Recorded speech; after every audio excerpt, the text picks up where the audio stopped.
Hello, hello, hello. Gonna pick up right where the other video left off.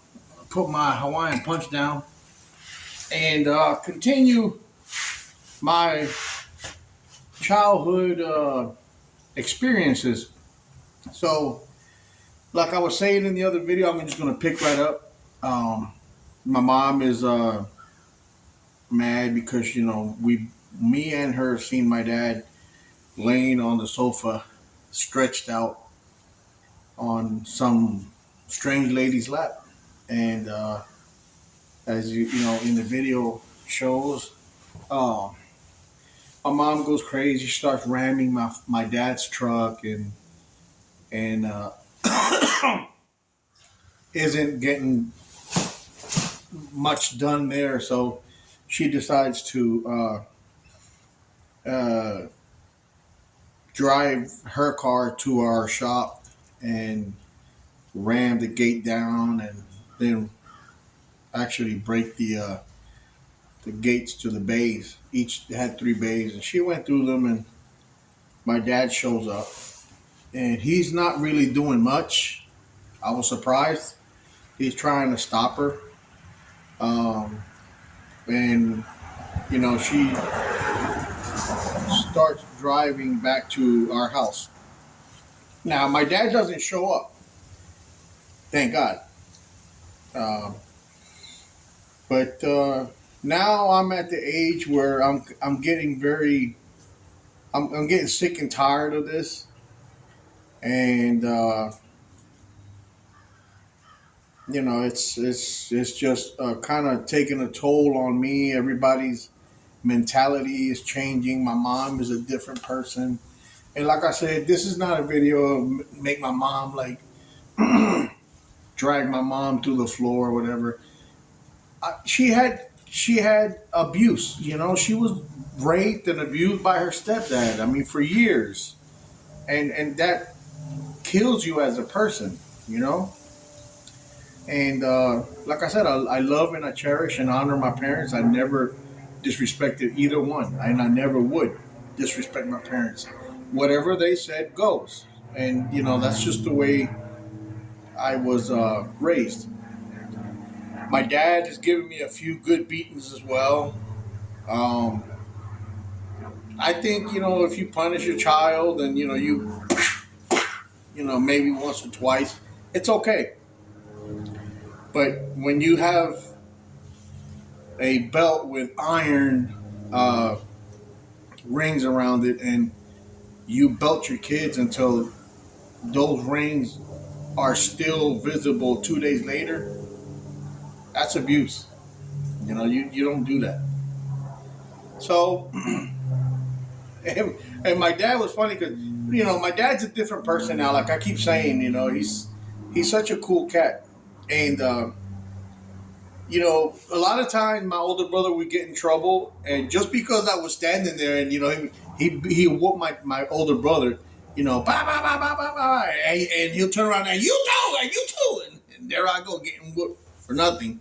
But those are the types of parents that we had, I mean, what can you do? So my dad finally comes home, I think a day or two later. I'm not sure. I can't really remember too good. But he comes back a day or two later, and he's pissed. Now he wants to fight. This it's his turn to get a couple left and rights in. I'm sick and tired of it, and well, let me say this before. I'm 13 years old now. We've been living in Philly for a little bit, and I start working at a air AC and refrigeration place for homes. It was called Baker's Refrigeration, and I started to save my money, like save money, and I bought a car behind my mom's back, behind my parents' back. It was a 1968 Ford Mustang. Loved that car. It was badass. It was awesome. it didn't have no paint, and it had four different tires. And I paid $400 for it. I mean, you can imagine what you know. That's like maybe paying $1,500 for a car now. So you can imagine what a $1,500 car is going to look like. But engine and transmission wise, it was A1. It had a little V8 in it and automatic, and it was the interior and the engine and trans were great. So I kept it at the house where of the guy that I bought it from. I asked him if I could keep it there, and he said, "Yeah, it's no problem." I knew the guy. We were friends. He goes, "Yeah, man, it's no problem. Here's the key. Here's the title." Um, I was 13 years old, and I already knew how to ride motorcycle. I got a big old Honda 750, big 700-pound bike, and I forced myself how to learn how to ride them. And so I was a very different type of kid, but so I was familiar with driving. Um, whenever my mom got drunk and she couldn't drive uh, from New York back to Philly, I would drive. Like she made sure that our car had tinted windows, and I would be driving and she'd be on the passenger side. And whenever we come up for a toll, because there's a few tolls that you have to go through, and they're not like now that you just go by it. There wasn't no easy pass back then. It was a person, so I would pull over before the toll and ask, wake my mom up. Mom, you gotta go through the toll, and it's a true story. I mean, why am I going to lie about it?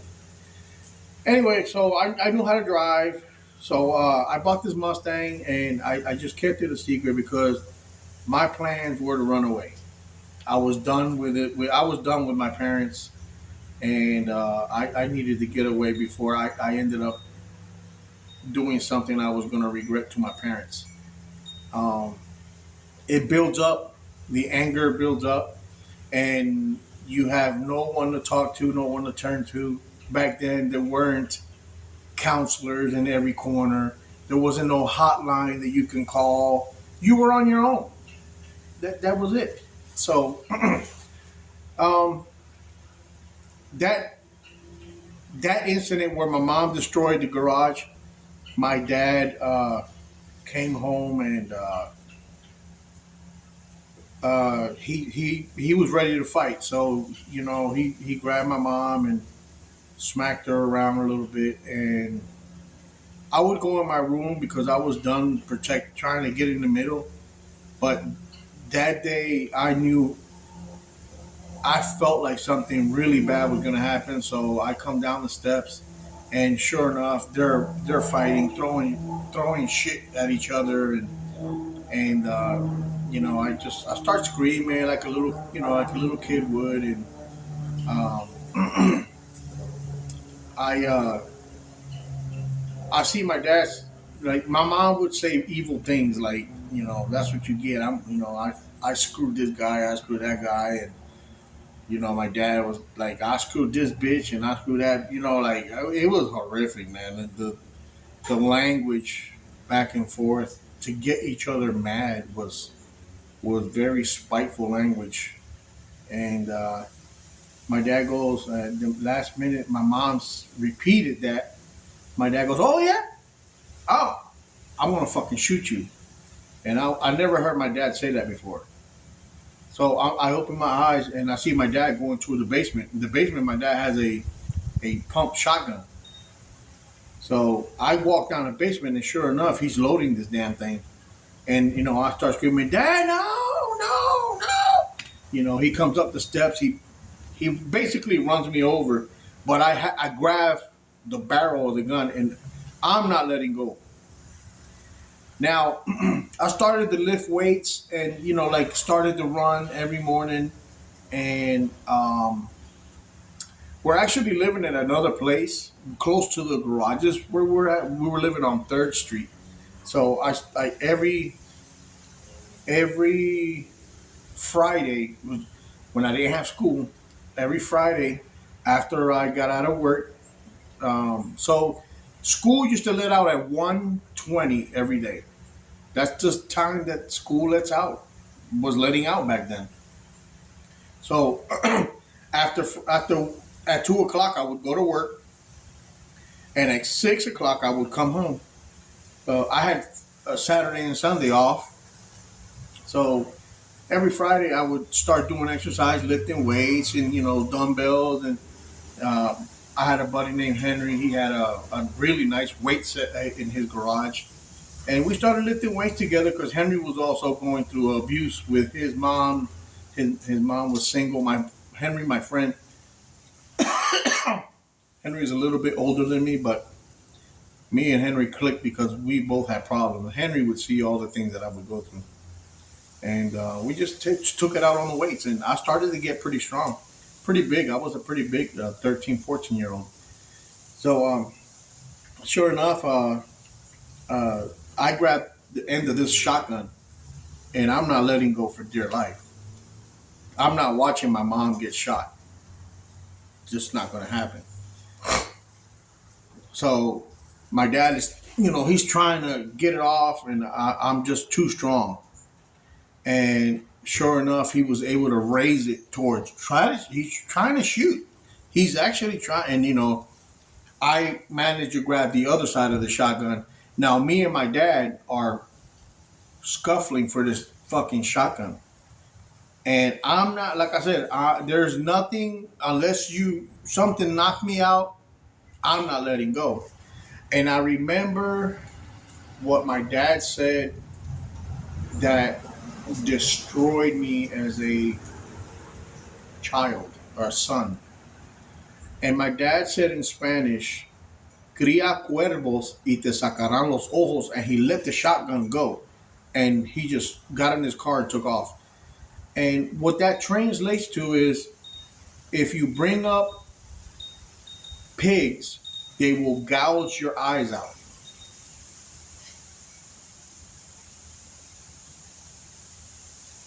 I was that that meditated with me. That not meditated. That rang in me for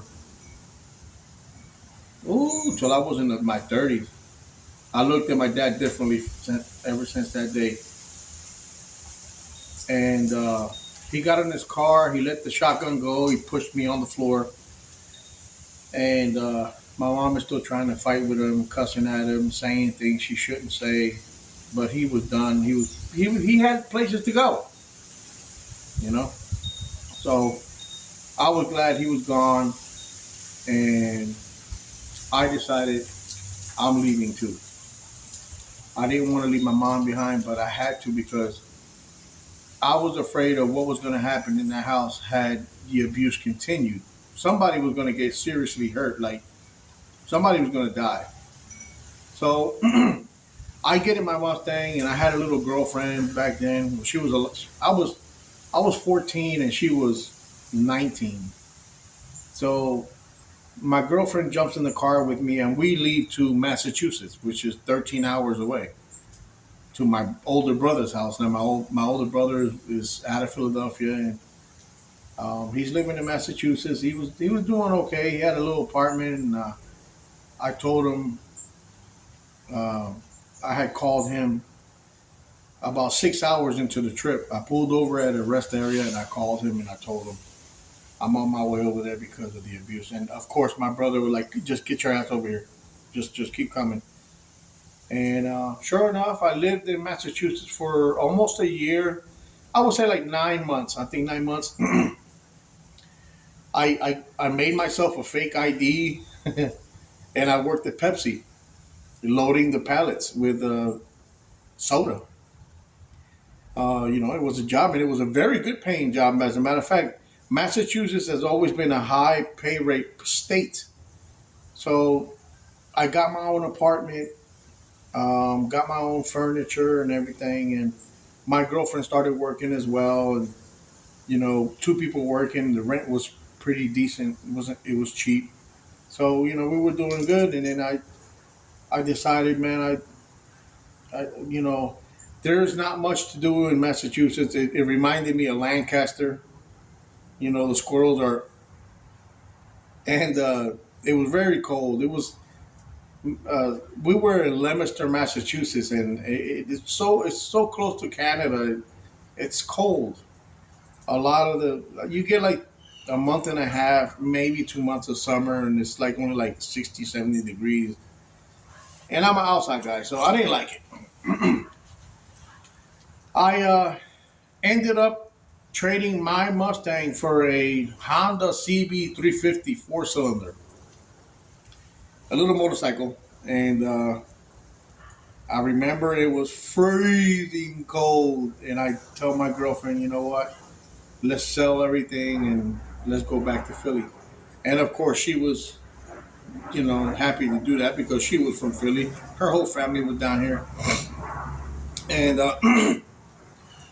we ended up riding that motorcycle in the fog, rain, and we had icicles going this way, uh, icicles from my helmet going backwards. It was cold when we left, and then sure enough, it started warming up once we passed Connecticut, New York, and go back to Philadelphia. Make a long story short, I start working. I continue to work. We got a little.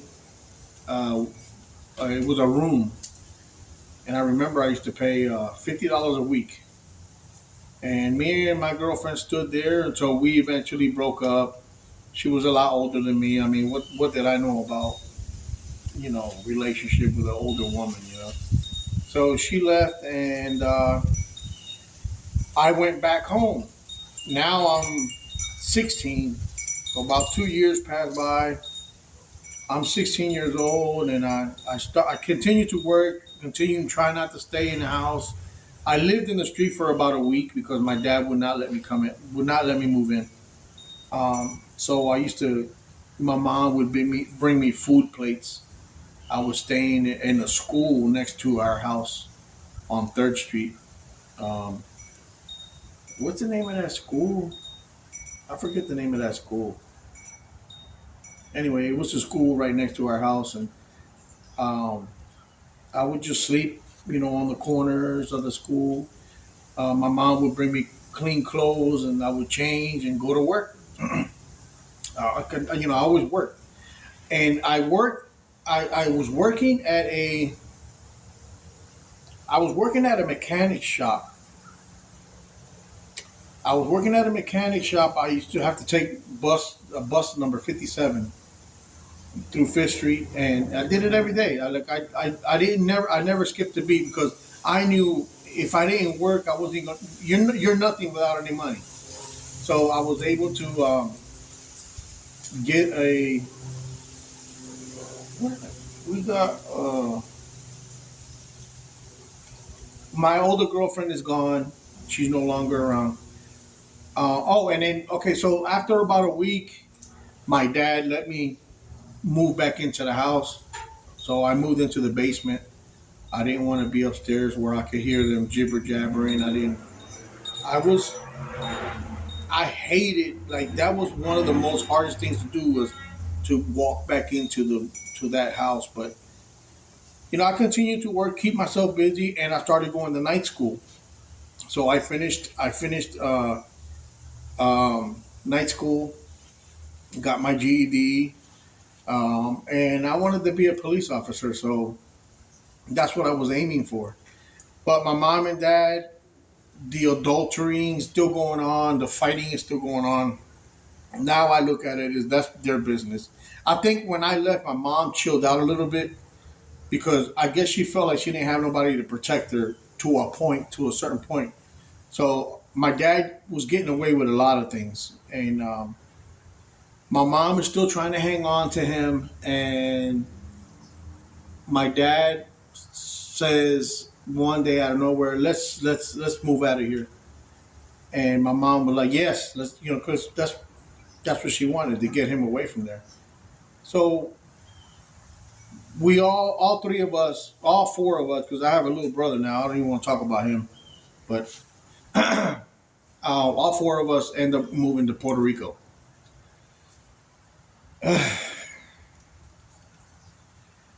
what a waste of time.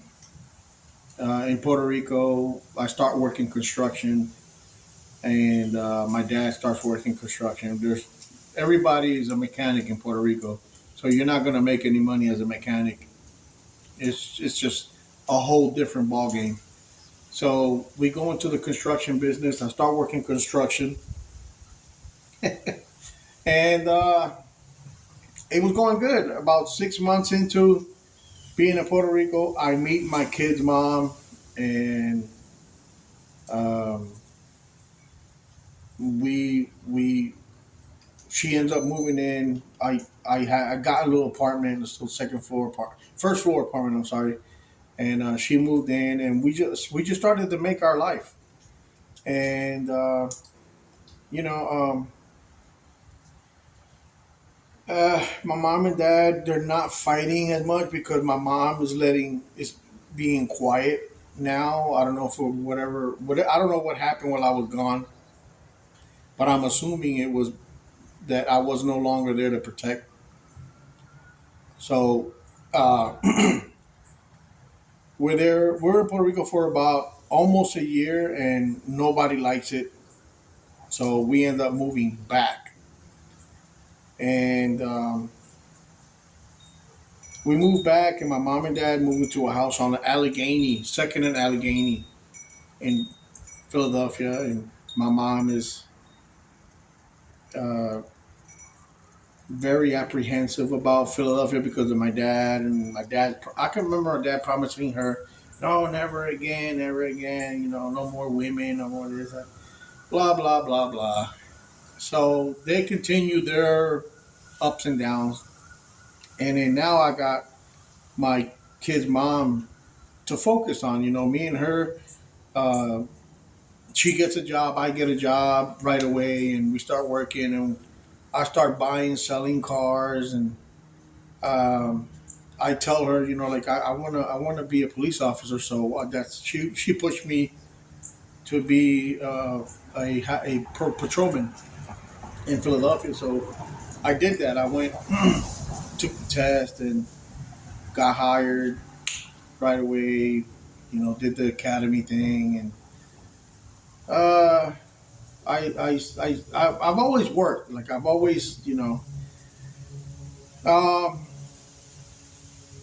the 2 years go by, 2 years go by, and we're living with my parents. I don't know why it just turned. Like that's crazy. Like, no, I'm sorry, I'm lying. Me and my kid's mom, we moved to Newark, where her parents are from. So we move in with her parents to get away from all the. And I lived in Newark for oh, I think about a year. I don't remember. About a year or so, and our relationship is okay. It's not a relationship like a glamorous or like we're in love. It was just a relationship. It was just she was running away from her dad, and I was running away from. She was running away from her family, and I was running away from mine. So we took turns jumping back and forth until eventually, I told her, "Look, we need to get a house, get on our own." And it took us like 2 years to do this. Like, you know, why are we leaving? Why are we living with these people if we don't want to be around them? So we end up moving to State Road, like way like North Philadelphia and Northeast Philadelphia, which is like a good neighbor, semi good neighborhood. And we continue our lives. 4 years after being with my kid's mom, my first child is born, and we have four kids after that. And my mom and dad are now off and on together. All they split up. My mom moves in with me, and now me and my kid's mom get a house in the middle of the hot spot. But at least it was a house, and my mom would move in, move out, move in, move out. She'll live with friends, and she's kind of done with the whole situation with my dad, which was thank God. She meets a couple guys, so she lives a few months with one guy, doesn't work out. and she finally met one guy and stood with that guy for years, for a few years, until he started to be abusive, and that was pretty much it. And it just it we bounced around a little bit. I was only a patrolman for 2 years, and then I was like, you know what, it's so dangerous in Philadelphia. Shootouts. I mean, we had ugly situations that we were walking into, and the pay was horrible. So I remember my dad opened up a little shop. It was a little garage like this, and he would work out of the garage on the weekend. So I started working with him on the weekend, and we did really good. So we ended up getting a big shop, and that's how I learned how to be a mechanic. You know, my dad showed me a little. You know, I was always a MacGyver, like I said. But thank God, him and my mom are now completely split up, and I start to want to have a relationship with my dad. You know, and well, that's what we do. So um, let me have. So we start working together, and it goes great. Like me and my dad are, it goes really good. Like I worked with my dad for 17 years.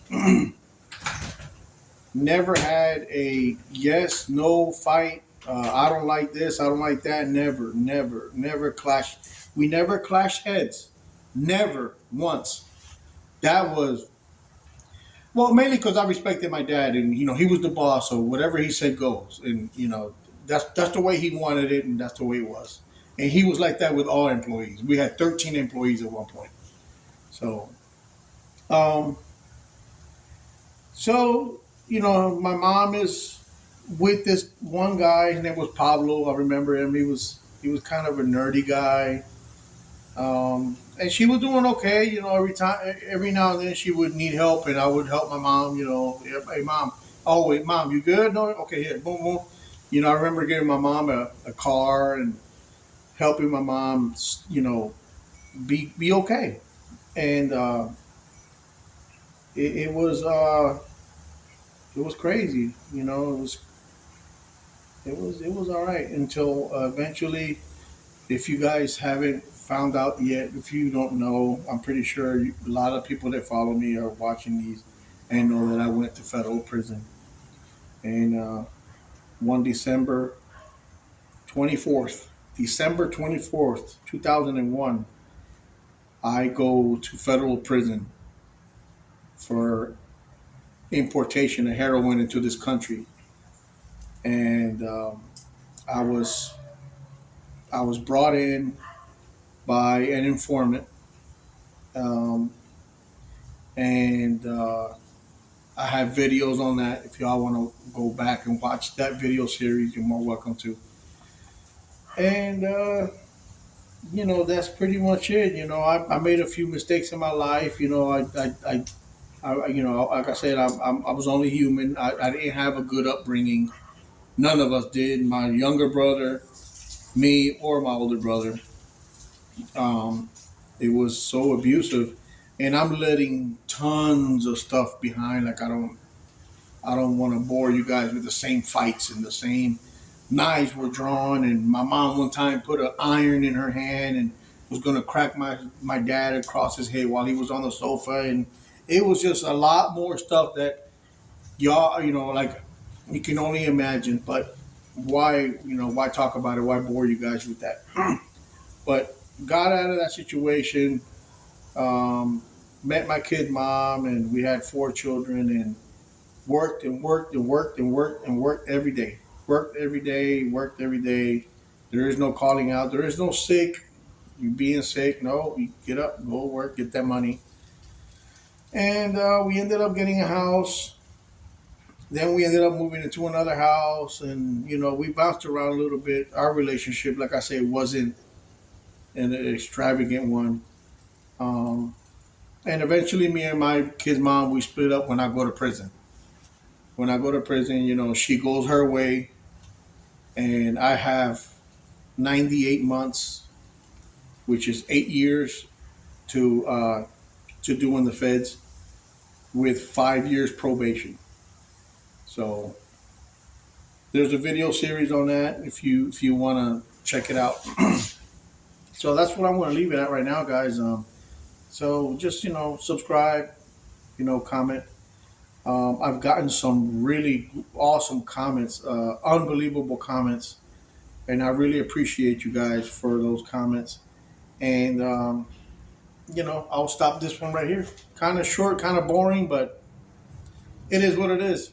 Talk to you guys later.